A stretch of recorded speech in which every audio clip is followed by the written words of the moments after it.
ಆತ್ಮೀಯ ವಿದ್ಯಾರ್ಥಿಗಳೇ, mechanical properties of ಮ್ಯಾಟ್ರಲ್ಲಿ ಪಾರ್ಟ್ 3 ಅಲ್ಲಿದ್ದೀವಿ. Variation of pressure with depth. ತುಂಬ ಇಂಟ್ರೆಸ್ಟಿಂಗ್ ಇಮ್ಯಾಜಿನರಿ ಡೆಫಿನೇಷನ್. ಇಮ್ಯಾಜಿನೇಷನ್ ಬೇಕಾಗುತ್ತೆ. ಸೊ ಅದನ್ನು ನೋಡೋಣ. ಈಗ ಮೊದಲನೇದಾಗಿ ನಾವೇನು ಮಾಡುವ ಅಂದರೆ, ಒಂದು ಫ್ಲೂಯಿಡ್ ಅಟ್ ರೆಸ್ಟ್. ಫ್ಲೂಯಿಡ್ಗೆ ಒಂದು ಕಂಟೈನರಲ್ಲಿ ಬೇಕೇ ಬೇಕು. ನಮ್ಮ ಕಂಟೈನರು ಯಾವುದೊಂದು ಲಿಕ್ವಿಡನ್ನು ತೊಗೊಂಡಿದ್ವಿ ಅಂದ್ಕೊಳ್ಳಿ, ಅದು ರೆಸ್ಟಲ್ಲಿದೆ ಅಂತೇಳಿ ಅರ್ಥ. ಸೊ ನಮಗೆ ಫ್ಯಾಮಿಲಿಯರ್ ಅಂದರೆ ವಾಟರ್ನೇ ಬೇಕಾದ್ರೆ ತೊಗೋಬೋದು. ಆಮೇಲೆ ಏನು ಕೇಳಿದರೆ, ಕನ್ಸಿಡರ್ ಎ ಸಿಲಿಂಡ್ರಿಕಲ್ ಎಲಿಮೆಂಟ್. ಒಂದು ಸಣ್ಣ ಎಲಿಮೆಂಟ್ ಅಂತ ತಗೋತೀವಿ ನಾವು. ಅದೇನು ಹೊರಗಿಂದ ಯಾವುದೋ ವಸ್ತು ತಂದು ಹಾಕಲ್ಲ. ಆ ಫ್ಲೂಯಿಡಲ್ಲೇ ಒಂದು ಸಿಲಿಂಡ್ರ್ ಶೇಪಲ್ಲಿರುವಂಥ ಒಂದು ಇಮ್ಯಾಜಿನೇಷನ್ ಮಾಡ್ಕೋತೀವಿ. ಸೊ ಅದು ಯಾವ ರೀತಿ ಅಂದರೆ, ಈ ರೀತಿ ಇದ್ರ ಒಳಗಡೆದೇ ಒಂದು ಬೇರೆ ಯಾವುದು ಫ್ಲೂಯಿಡ್ ಅಲ್ಲ, ಬೇರೆ ಏನು ಕಂಟೈನರ್ ಇಲ್ಲ. ಆ ಫ್ಲೂಯಿಡಿನ ಒಂದಿಷ್ಟು ಭಾಗವನ್ನು ನಾವು ಇಮ್ಯಾಜಿನ್ ಮಾಡ್ಕೋತೀವಿ. ಇಲ್ಲಿ ನೀವು ಯಾವುದೋ ಒಂದು ತಂದು ಹಾಕಿದ್ದಾರೆ ಅಂದ್ಕೋಬೇಡಿ. ಫ್ಲೂಯಿಡ್ ಇದೆಯಲ್ಲ, ಫ್ಲೂಯಿಡ್ನ ಒಳಗಡೆ ಒಂದು ಸಿಲಿಂಡರ್ ಶೇಪಲ್ಲಿ ನಾವು ಆ ಫ್ಲೂಯಿಡನ್ನು ಮಾರ್ಕ್ ಮಾಡ್ಕೊಂಡಿದ್ದೀವಿ ಅನ್ಕೊಳ್ಳೋಣ. ಮಾರ್ಕ್ ಅಂದರೆ ಅಲ್ಲಿ ಒಳಗಡೆ ಹೋಗಿ ಏನೂ ಮಾಡಿಲ್ಲ ನಾವು, ಹೊರಗಡೆಯಿಂದ ಆ ಭಾಗವನ್ನು ನೋಡ್ತಾ ಇದ್ದೀವಿ ನಾವು. ಅದು ಸಿಲಿಂಡ್ರಿಕಲ್ ಶೇಪಲ್ಲಿ ತಗೊಂಡಿದ್ದೀವಿ ನಾವು. ಹಾಗಾಗಿ ಅದಕ್ಕೊಂದು ಬೇಸ್ ಇದೆ ಅಂದರೆ ಏರಿಯಾ ಎ, ಆ್ಯಂಡ್ ಅದಕ್ಕೊಂದು ಹೈಟ್ ಇದೆ ಎಚ್ ಅಂತ ಹೇಳ್ತೀವಿ ನಾವು. ಸೊ ಹಾಗಾಗಿ ಈಗ ಒಂದು ಏನಾಯಿತು ನಮಗೆ ಅಂದರೆ, ಬೇಸ್ ಇದೆ, ಹೈಟ್ ಇದೆ ಅಂದರೆ ನಾವು ಅದರ ವಾಲ್ಯೂಮ್ ಫೈಂಡ್ ಔಟ್ ಮಾಡ್ಬೋದು. ಹಾಗೆಲ್ಲ ಯೂಸ್ ಆಗುತ್ತೆ ಅನ್ನೋ ಸಲುವಾಗಿ ನಾವು ಅದನ್ನು ಸಿಲಿಂಡ್ರಿಕಲ್ ಶೇಪಲ್ಲಿ ತಗೊಂಡಿದ್ವಿ. ಯಾವುದೇ ಶೇಪ್ ತೊಗೋಬೋದು, ಏನೂ ಆಗಲ್ಲ. ನೆಕ್ಸ್ಟ್ ಏನು ಕೇಳಿದರೆ, the top and bottom of the cylinder are marked as 1 and 2. ಯಾಕೆಂದರೆ ಸಿಲಿಂಡರ್ ವೆಲ್ ಇನ್ಸೈಡ್ ದ ಫ್ಲೂಯಿಡಲ್ಲಿದೆ. ಹಾಗಾಗಿ ನಾವು ಅದರ ಪಾಯಿಂಟ್ಗಳನ್ನು ಮಾರ್ಕ್ ಮಾಡೋಣ. ಸೊ ಅಪ್ಪರ್ ಪಾರ್ಟನ್ನು, ಈ ಮೇಲ್ಗಡೆ ಇದೆಯಲ್ಲ, ಇದನ್ನು 1 ಮತ್ತು ಈ ಕೆಳಗಡೆ ಇರೋದನ್ನು 2 ಅಂತ ಮಾರ್ಕ್ ಮಾಡ್ತೀವಿ. That P1 and P2 are the pressures at point 1 and 2 ಅಂತೇಳಿ. ಸೊ ಪ್ರೆಷರ್ ಇಲ್ಲಿ ಬೇರೆ ಇಲ್ಲಿ ಬೇರೆ ಇದೆ ಅಂತ ನಾವು ಅಂದ್ಕೋತೀವಿ. ಅದು ನಿಜನೇ. ಈಗ ಸದ್ಯಕ್ಕೆ ನಮ್ಗೆ ಗೊತ್ತಿಲ್ಲದೆ ಇದ್ರೂ ಕೂಡ 1 ಅನ್ನೋ ಮಾರ್ಕಲ್ಲಿ ಪ್ರೆಷರ್ ಬೇರೆ, ಈ 2 ಅನ್ನೋ ಮಾರ್ಕಲ್ಲಿ ಪ್ರೆಷರ್ ಬೇರೆ ಇದೆ ಅಂತೀವಿ. ಅದನ್ನು P1 ಆ್ಯಂಡ್ P2 ಅಂತ ಕರಿತೀವಿ ನಾವು. Okay. As the fluid is at rest, the resultant horizontal forces should be 0. ಅದಕ್ಕೆ ಸರಿ. ಯಾಕೆಂದರೆ ಯಾವುದೇ ರೀತಿ ಹಾರಿಜಾಂಟಲ್ ಅಂದರೆ ಈಗೇನು ಯಾವ ಫೋರ್ಸ್ ಆಗ್ತದೆ, ಫ್ಲೂಯಿಡ್ ಥ್ರಸ್ಟ್ ಅಂತೀವಲ್ಲ ನಾವು. ಫ್ಲೂಯಿಡ್ ಏನು ಮಾಡ್ತೀವಿ, ನಾರ್ಮಲ್ ಫೋರ್ಸನ್ನು ಹಾರಿಜಾಂಟಲಿ ಹಾಕ್ತಾ ಇದೆಯಲ್ಲ. ಬಟ್ ಈ ಸಿಲಿಂಡರು ಎಲ್ಲೂ ಮೂವ್ ಆಗ್ತಾ ಇಲ್ಲ. ಅಂದರೆ ಅರ್ಥ ಏನು, ಫೋರ್ಸ್ ಇದೆ but net force is 0. Equilibrium ಅಂತ ಹೇಳ್ತೀವಿ ನಾವು. ಹಾಗಾಗಿ ನಮಗೆ ಈ ರೀತಿ ಯಾವುದೇ ಒಂದು ಫೋರ್ಸ್ಗಳೇನಿದೆ ಅಲ್ಲಲ್ಲೇ ಬ್ಯಾಲೆನ್ಸ್ ಆಗುತ್ತೆ, ಸಿಲಿಂಡ್ರು ರೆಸ್ಟಲ್ಲಿದೆ ಅಂತ ಗೊತ್ತಾಗುತ್ತೆ ನಮಗೆ. ನಾವೇನು ಮಾಡುವ ನೆಕ್ಸ್ಟು ಅಂದರೆ, ವರ್ಟಿಕಲ್ ಫೋರ್ಸ್ಗಳ ಬಗ್ಗೆ ಥಿಂಕ್ ಮಾಡೋಣ. ಯಾವ್ಯಾವುದು ವರ್ಟಿಕಲ್ ಫೋರ್ಸ್ಗಳು ಆ್ಯಕ್ಟ್ ಆಗ್ತವೆ. ಇಲ್ಲಿ ಮೇಯ್ನಾಗಿ ಏನು ಕೇಳಿದರೆ, F1 ಅಂತ ಕರಿತೀವಿ ನಾವು. ಇವಾಗ ನಮಗೆ ಪ್ರೆಷರ್ ಅಂದಾಗ ಫೋರ್ಸ್ ಪರ್ ಏರಿಯಾ. ಇದು ಸ್ಟಾರ್ಟಿಂಗ್ ಫಸ್ಟ್ ವಿಡಿಯೋದಲ್ಲಿ ನಿಮ್ಗೆ ಹೇಳಿದ್ದೀನಿ. ಫೋರ್ಸ್ ಅಂದಾಗ ಏನಾಯಿತು, ಪ್ರೆಷರ್ ಇಂಟು ಏರಿಯಾ ಆಗುತ್ತೆ. ಇದು ಗೊತ್ತಿದೆ ಅಲ್ವಾ. ಹಾಗಾಗಿ F1 ಅಂತ ನಾವು ತಗೊಂಡ್ರೆ, ಈ ಮೇಲ್ಗಡೆಯಿಂದ ಆ್ಯಕ್ಟ್ ಆಗುವಂಥದ್ದು ಆ್ಯಕ್ಟಿಂಗ್ ಡೌನ್ವರ್ಡ್ಸ್. ಯಾಕೆಂದರೆ ಈ ಫ್ಲೂಯಿಡ್ ಫೋರ್ಸ್ ಏನಿದೆ ಅದು ಯಾವಾಗಲೂ ನಾರ್ಮಲಿ ಆ್ಯಕ್ಟ್ ಆಗುತ್ತೆ. ನಾವು ಒಂದು ಇಮ್ಯಾಜಿನರಿ ಸಿಲಿಂಡ್ರನ್ನು ತಗೊಂಡಿದ್ದೀವಲ್ಲ, ಅದಕ್ಕೆ ನಾರ್ಮಲಿ ಆ್ಯಕ್ಟ್ ಆಗ್ತಾ ಇರುತ್ತೆ. ಹಾಗಾಗಿ F1 ಅನ್ನು P1 into a acting downwards ಅಂತ ತಗೋತೀವಿ. ಇನ್ನೊಂದು ಫೋರ್ಸನ್ನು F2 ಅಂತ ಕರೆಯೋಣ, P2 ಇಂಟು ಎ. ಯಾಕೆಂದರೆ ಈ ಏರಿಯಾ ಎ ಇದೆ, ಇದು ಈ ಕಡೆಯಿಂದ ಆ್ಯಕ್ಟ್ ಆಗ್ತಿರೋ ಪ್ರೆಷರ್ ಆಗಿತ್ತು. ಹಾಗಾಗಿ ಇದನ್ನು ನಾವು F2 ಅಂತ ತಗೊಂಡ್ವಿ. That F2 equals to P2 into a acting upwards. ಇವೆರಡು ಆಯಿತು. ಯಾಕೆಂದರೆ ಫ್ಲೂಯಿಡ್ಮಲ್ಲಿ ಇಟ್ಟಿರೋದಕ್ಕೆ ಈ ಒಂದು ಫೋರ್ಸ್ ನಮ್ಗೆ ಸಿಗ್ತಾ ಇದೆ. ಯಾಕೆಂದರೆ ಯಾವುದೇ ಒಂದು ಆಬ್ಜೆಕ್ಟು ಫ್ಲೂಯಿಡ್ ಒಳಗಡೆ ಇದೆ ಅಂದರೆ ಅದ್ರ ಮೇಲೆ ನಾರ್ಮಲ್ ಫೋರ್ಸ್ಗಳು ಎಲ್ಲ ಸರ್ಫೇಸು, ಎಲ್ಲ ಪಾಯಿಂಟ್, ಈಚ್ ಆ್ಯಂಡ್ ಎವ್ರಿ ಪಾಯಿಂಟಲ್ಲಿ ಆ್ಯಕ್ಟ್ ಆಗ್ತಾ ಇರುತ್ತೆ ಅನ್ನೋದು ನಮ್ಗೆ ಗೊತ್ತಿದೆ. ಇದು ಬಿಟ್ಟು ಇನ್ನೊಂದು ಫೋರ್ಸ್ ಇದೆ, ಏನು ಅಂದರೆ weight of the cylinder. So weight of the ಸಿಲಿಂಡರನ್ನು ನಾವು mg ಅಂತ ಆ್ಯಕ್ಟಿಂಗ್ ಡೌನ್ವರ್ಡ್ಸ್. ಅಂದರೆ ವೇಟ್ ಯಾವಾಗಲೂ ಗ್ರಾವಿಟಿ ಕಡೆ, ಸೆಂಟ್ರ್ ಕಡೆ, ಅರ್ತಿನ ಸೆಂಟ್ರ್ ಕಡೆ ಆ್ಯಕ್ಟ್ ಆಗ್ತಾ ಇರುತ್ತೆ, ಡೌನ್ವರ್ಡ್ ಆ್ಯಕ್ಟ್ ಆಗ್ತಾ ಇರುತ್ತೆ. ಸೊ ಇಷ್ಟು 3 ಫೋರ್ಸ್ಗಳು ವರ್ಟಿಕಲ್ ಡೈರೆಕ್ಷನ್ದಲ್ಲಿ ಆ್ಯಕ್ಟ್ ಆಗ್ತಾ ಇರುತ್ತೆ. As the cylinder is at rest, ಇಲ್ಲೂ ಕೂಡ ಇದು ಮೇಲೆ ಕೆಳಗೆ ಮೂವ್ ಆಗ್ತಾ ಇಲ್ಲ. ಹಾಗಾಗಿ ನಾವೇನಂತೀವಿ, sum of the upward forces is equal to sum of the downward force ಅಂತ ಹೇಳ್ತೀವಿ. ಹಾಗಿರಲೇಬೇಕು. ಇಲ್ಲ ಅಂದರೆ ಸಿಲಿಂಡರ್ ಮೇಲಕ್ಕೆ ಹೋಗಬೇಕಿಲ್ಲ, ಕೆಳಕ್ಕೆ ಹೋಗಬೇಕಿತ್ತು, ಅದು ಅಲ್ಲೇ ಇದೆ. ಓಕೆ. ಹಾಗಾಗಿ ನಾವು ಅಪ್ವರ್ಡ್ ಫೋರ್ಸ್ಗಳು ಯಾವುದು ಅಂದರೆ F2, ಡೌನ್ವರ್ಡ್ ಫೋರ್ಸ್ಗಳು F1 ಮತ್ತು mg. ಇವೆರಡು ಡೌನ್ವರ್ಡ್ ಆಗ್ತಾ ಇರುತ್ತೆ. ಇವೆರಡು ಈಕ್ವಲ್ ಆಗಲೇಬೇಕು, ಇಲ್ಲಾಂದರೆ ಸಿಲಿಂಡರ್ ಅಲ್ಲೇ ಇರಲಿಕ್ಕೆ ಸಾಧ್ಯ ಇಲ್ಲ ಆಗಿದೆ. ಓಕೆ. ನಾವೇನು ಮಾಡುವ ಕೇಳಿದರೆ, ಈ F1, F2, mg ಇವೆಲ್ಲ ವ್ಯಾಲ್ಯೂಸನ್ನು ಸಬ್ಸ್ಟಿಟ್ಯೂಟ್ ಮಾಡೋಣ. ಅದಕ್ಕೂ ಮೊದಲು ಏನು ಮಾಡುವ ಕೇಳಿದರೆ, ಈ F1 ಆಚೆ ತಗೊಂಡು ಹೋಗ್ಬಿಡೋಣ. ಮೈನಸ್ F1 ಆಗುತ್ತೆ. F2 minus M1 is equal to mg ಸಿಗುತ್ತೆ ನಮಗೆ. Okay. If rho is the mass density of the fluid, ನಮಗೆ ವಾಲ್ಯೂಮ್ ಅಥವಾ ಈ ಮಾಸಲ್ಲಿ ನಮಗೆ ಫ್ಲೂಯಿಡ್ ಮೆಕ್ಯಾನಿಕ್ಸಲ್ಲಿ ನಾವು ಕಲಿಯೋಕ್ಕಾಗಲ್ಲ ಜಾಸ್ತಿ. ಹಾಗಾಗಿ ನಾವು ಅದನ್ನು ಡೆನ್ಸಿಟಿ ಇಲ್ಲ ವಾಲ್ಯೂಮ್ಗೆ ನಾವು ಕನ್ವರ್ಟ್ ಮಾಡ್ಕೊಂಡ್ಬಿಡ್ತೀವಿ.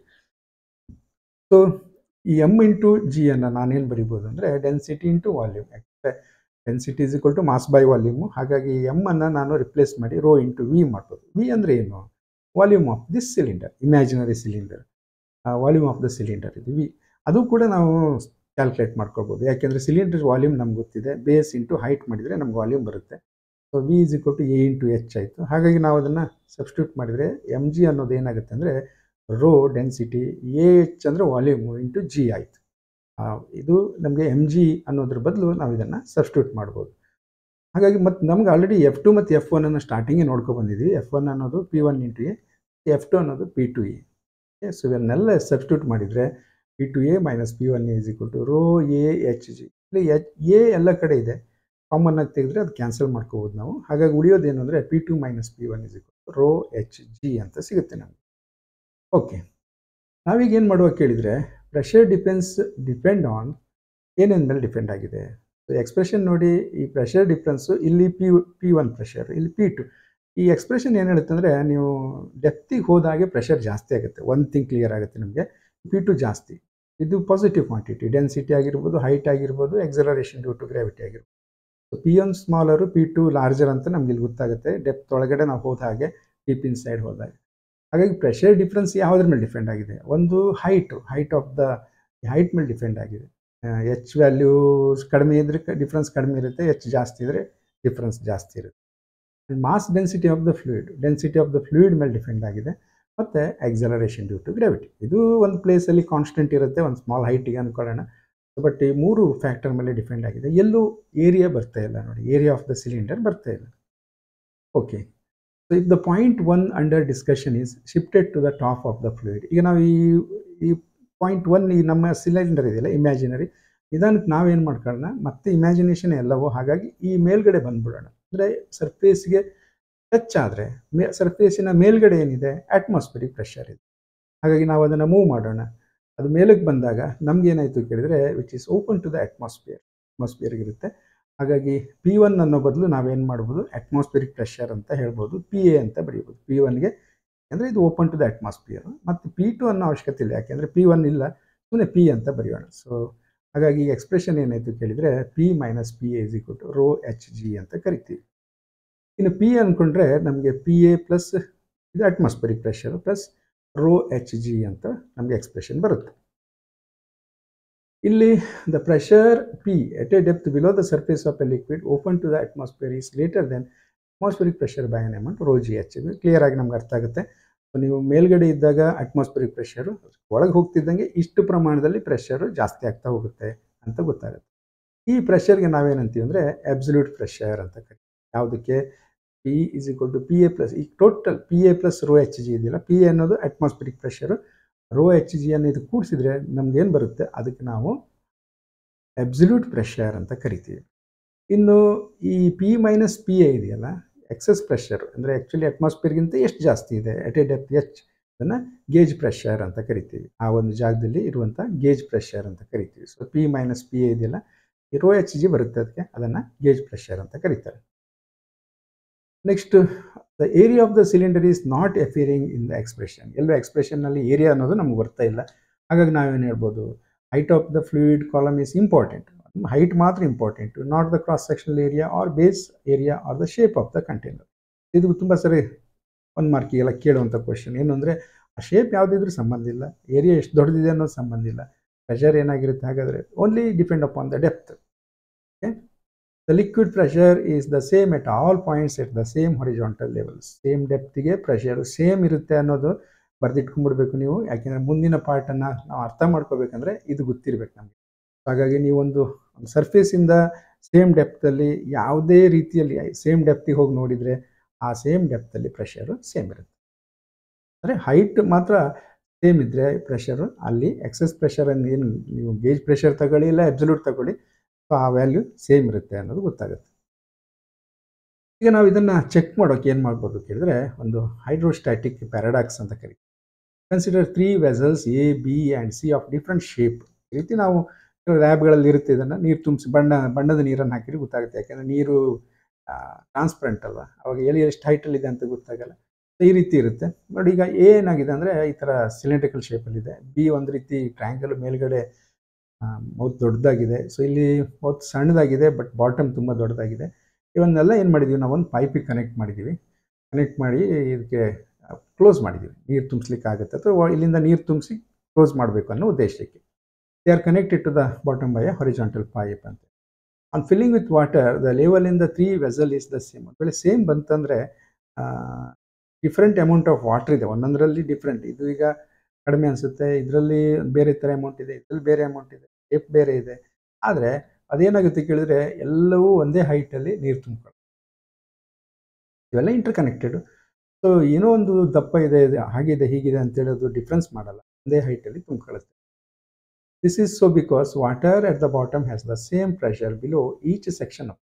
ತಿಳ್ಕೊಬೇಕಾಗಿರೋದು ಈ ಸರ್ಫೇಸಿಂದ ಡೆಪ್ತ್ ಏನಿದೆ ಇದ್ರ ಮೇಲೆ ಡಿಪೆಂಡ್ ಆಗಿದೆ. ಈ ಬಾಟಮಲ್ಲಿ ಏನಾಗಿದೆ, ಸೇಮ್ ಪ್ರೆಷರ್ ಇರುತ್ತೆ, ಹಾಗಾಗಿ ಅಷ್ಟೇ ಹೈಟಿಗೆ ಅದು ನೀರನ್ನು ತುಂಬಿಸ್ಕೊಳ್ಳುತ್ತೆ ಅನ್ನುವಂಥದ್ದು. ಆ ಒಂದು ಎಕ್ಸಾಂಪಲನ್ನು ನೋಡ್ಬಿಡೋಣ. ಇದು ಸಾಲಿಡೇ ಇರುತ್ತೆ ಟೆಕ್ಸ್ಟ್ ಬುಕ್ಕಲ್ಲಿ. ನಾನು ಯಾಕೆ ಸಾಲಿಡೇ ತಗೋತೀನಿ ಅಂದರೆ ನಿಮ್ಗೆ ಅಲ್ಲಿ ಅರ್ಥ ಆಗಲ್ಲ. ಖಂಡಿತ ನೀವು ಅದನ್ನು ಟ್ರೈ ಮಾಡ್ತೀರಿ, ಅದನ್ನು ಬಿಟ್ಟಾಕ್ತೀರಿ, ಅಥವಾ ಅರ್ಥ ಆಗಲಿಲ್ಲ ಅಂತ ಎಲ್ರಿಗೂ ಹೇಳ್ತಾ ಇಲ್ಲ, ಯಾರೋ ನನ್ನಂಥ ಸ್ಟೂಡೆಂಟಿಗೆ. So what is the pressure on a swimmer 10 metre below the surface of a lake ಅಂತ ಹೇಳ್ತಾರೆ. 10 ಮೀಟರ್ ಅಂದರೆ ಸುಮಾರು ಡೀಪ್ ಆಯಿತು, ಒಂದು 28-30 ಮೀಟರ್ ಆಗೋಯ್ತು. ಅಷ್ಟು ಹೀಟ್ ಆಯಿತು. ಅಷ್ಟು ಡೆಪ್ತಲ್ಲಿ ಇರುವಂಥ ಮನುಷ್ಯನ ಮೇಲೆ ಎಷ್ಟು ಪ್ರೆಷರ್ ಇರುತ್ತೆ. ಸ್ವಿಮ್ಮಿಂಗ್ ಬರೋ ಮಕ್ಳಿಗೆ ಗೊತ್ತಾಗುತ್ತೆ ಇದು. ನಾವು ಡೀಪ್ ಇನ್ಸೈಡ್ ಹೋದಾಗೆ ನಮಗೆ ಕಿವಿ ಬ್ಲಾಕ್ ಆಗೋದು, ಉಸಿರು ಏನೋ ಎದೆ ಮೇಲೆ ಏನು ಭಾರ ಆದಂತ ಆಗೋದು, ಇವೆಲ್ಲ ಫೀಲ್ ಆಗುತ್ತೆ. ಯಾಕೆ ಅಂತ ನೋಡೋಣ. ಇಲ್ಲಿ ಇವರೆಲ್ಲ ವ್ಯಾಲ್ಯೂಸ್ ಕೊಟ್ಟಿದ್ದಾರೆ. ಡೆನ್ಸಿಟಿ ಆಫ್ ವಾಟರ್ ಇದು 10⁻³ ಕೊಡ್ಬೋದು, ಇಲ್ಲ 1000 ಕೊಡ್ಬೋದು kg/m³. ಜಿಯನ್ನು ಉದಾರವಾಗಿ ಕೊಟ್ಬಿಟ್ಟಿದ್ದಾರೆ, 10 ತಗೊಳ್ಳಿ ಅಂತೇಳಿ. ಆಮೇಲೆ ಏನಿದೆ, ಅಟ್ಮಾಸ್ಫಿಯರಿಕ್ ಪ್ರೆಷರನ್ನು 1.01 × 10⁵ ತಗೊಳ್ಳಿ ಅಂತ ಹೇಳ್ತಾರೆ. ಓಕೆ, ತಗೊಳ್ಳಿ ಅಲ್ಲ, ಇದಿರುತ್ತೆ ಅಷ್ಟೇ. ಪ್ರೆಷರ್ ಇಟ್ ಡೆಪ್ತ್ ಎಚ್ ಅನ್ನು ನಾವು ನೋಡಬೇಕಂದ್ರೆ P = PA + ρHg. ಇದು ಅಬ್ಸಲ್ಯೂಟ್ ಪ್ರೆಷರು, ಅದು ಅಟ್ಮಾಸ್ಫಿಯರಿಕ್ ಪ್ರೆಷರ್.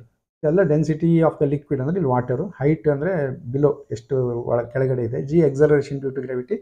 ಸಣ್ಣ ಹೈಟಿಗೆಲ್ಲ ಚೇಂಜ್ ಆಗಲ್ಲ, ಗೊತ್ತು ನಮಗೆ, ಗ್ರಾವಿಟೇಷನ್ ಕಲ್ತಿದ್ರಿ ನೀವು ಈಗಾಗಲೇ. ಹಾಗಾಗಿ ವ್ಯಾಲ್ಯೂಸನ್ನೆಲ್ಲ ಸಬ್ಸ್ಟಿಟ್ಯೂಟ್ ಮಾಡ್ತಾ ಬಂದರೆ H 10 ಮೀಟರು, ಅದು 1000 kg/m³. G 10 m/s². Atmospheric pressure 1.01 × 10⁵ Pascal. ಇದನ್ನೆಲ್ಲ ಸಬ್ಸ್ಟಿಟ್ಯೂಟ್ ಮಾಡಿ ಇಲ್ಲಿ. ಹೀಗೆ ಮಾಡಿದಾಗ ನಮ್ಗೆ ಇಲ್ಲೊಂದು 10⁵ ಇದೆ. ಇಲ್ಲಿ ಸಿಕ್ಕಾಬಿಡ್ತೀವಿ ನಾವು ಮ್ಯಾಥ್ಸಲ್ಲಿ ಪುವರ್ ಇದ್ದಾಗ, ಇವೆಲ್ಲ ಕಷ್ಟ ಅನಿಸ್ಬಿಡುತ್ತೆ. ಬಟ್ ಈ 1000ಅನ್ನು 10⁻³ ಮಾಡ್ಕೊಳ್ಳೋಣ. ಇದು 10 × 10, ಇದು 10⁻1, 10⁻1, 10⁻³ ಕೂಡಿಸಿ. a to the power of m × a to the power of n × a to the power of p ಹೀಗೆಲ್ಲ ಬಂದಿದೆ ಅಂದ್ಕೊಳ್ಳಿ. m + n + p ಹಿಂಗೆ ಬರುತ್ತಲ್ಲ. 3 + 1 4, 4 + 1 5. ಸೊ 1.01 × 10⁵ + 10⁵. ಈಗ ಏನು ಮಾಡ್ಬೇಕು, ಇಲ್ಲಿ 10⁵ ಕಾಮನ್ ತೆಗಿಬೇಕು. ಇಲ್ಲೆಲ್ಲ ಕಷ್ಟಪಡ್ತೀರಿ ಅಂತ ನಾನು ಇದನ್ನೆಲ್ಲ ಹೇಳ್ತಾ ಇರೋದು. ಗೊತ್ತಿರೋರು ಮುಂದಕ್ಕೆ ಹೋಗ್ಬೋದು. 1.01 × +1 ಆಯಿತು. ಇಲ್ಲಿ 10⁵ ಹೊರಗಡೆ ಇರುತ್ತೆ. That is 2.01 × 10⁵ pascal. ಪಾಸ್ಕಲ್ ಬರೀಬೇಕು unit. Nearly double of the atmospheric, ಅದನ್ನು not exactly but nearly double of the atmospheric pressure ಅಂತ ನಾವು ಹೇಳ್ತೀವಿ. ಓಕೆ, ಇಲ್ಲಿಗೆ ಈ ಪಾರ್ಟನ್ನು ಕಂಪ್ಲೀಟ್ ಮಾಡೋಣ. ಮತ್ತು ಮುಂದಿನ ವಿಷಯಗಳು ಇದೆಲ್ಲಕ್ಕೂ ಸಂಬಂಧಪಟ್ಟಿರೋದ್ರಿಂದ ಫಸ್ಟು ಹಿಂದಿನ ಪಾರ್ಟ್ಗಳನ್ನು ನೋಡ್ಕೊಂಡು ಬಂದರೆ ನಿಮಗೆ ಈಸಿಯಾಗಿ ಅರ್ಥ ಆಗುತ್ತೆ. Thank you.